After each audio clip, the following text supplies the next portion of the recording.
اعوذ باللہ من الشیطان الرجیم بسم اللہ الرحمن الرحیم. محترم کتونکو دی وخت کې دا یو حدیث مې د نظر تیر کوم چې تاسو سره شریک کړم. هغه دا چې عبد الله بن بصر په نوم باندې یو صحابي دی. هغه وی یو ځل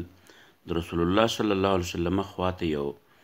ملګری راغی، نو د رسول الله صلی الله علیه وسلم ته وی یا رسول الله صلی الله علیه و آله وسلم، دا د اسلام د حکمونو ډیر دي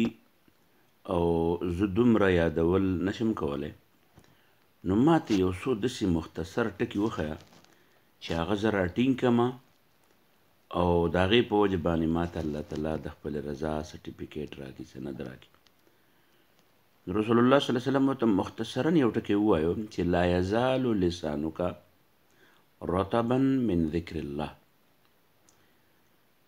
همیشه ستا ژبه دې لمدی د الله په یاد باندې. مختصر ټکی دی خو ډېر یو مختصر جمله ده خو ډېر جامع جمله ده. لکه یو بل دی کې حضرت جابر فرمایلی دی نو چې چا دا ووایي چې سبحان الله وبحمده، نو رسول الله صلی الله علیه وسلم دا دوه مختصر ټکي دي، سبحان الله وبحمده. نو چې چا یو ځل دا ووایي نو پیغمبر علیه السلام ووایي چې غرست له نخلة فی الجنه، د ده لپاره په جنت کې یوه کجوره ناله کړی شي. دغه شان ابن مسعود رضی الله عنه فرمایي چې پیغمبر علیه السلام وایي چې زه د معراج په شپه د ابراهیم علیه السلام سره ملاو شوم، نو ابراهیم علیه السلام ماته وی چې محمد صلی الله علیه وسلم خپل امت ته زما له طرف نه سلام ورسوه، بلې په دې پوهه کړه چې ګورئ جنت دې خاوره ډېره مزداره ده او اوبه ډېرې خوږې دي، خو ګورئ دا دی شړ بیابان دی، شړ بیابان، او د دې شړ بیابان آبادي دا ستاسو په خپل د الله سره په تعلق باندې ده. وان غراسها سبحان الله والحمد لله ولا اله الا الله والله اکبر،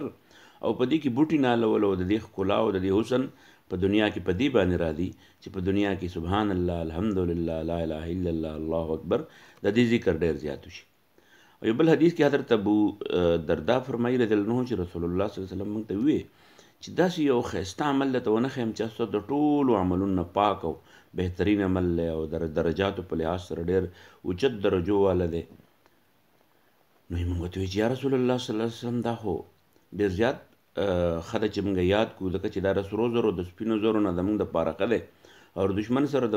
مقابلې په دوران کې د جهاد د ثوابونو برابر دی. نو دا څه شی؟ نو رسول الله صلی الله علیه وسلم راته وایي ذکر الله تعالی، د الله یاد، د الله یاد، د الله یاد. نو خپله ژبه د الله په یاد باندې مسلسل لمده ساتل.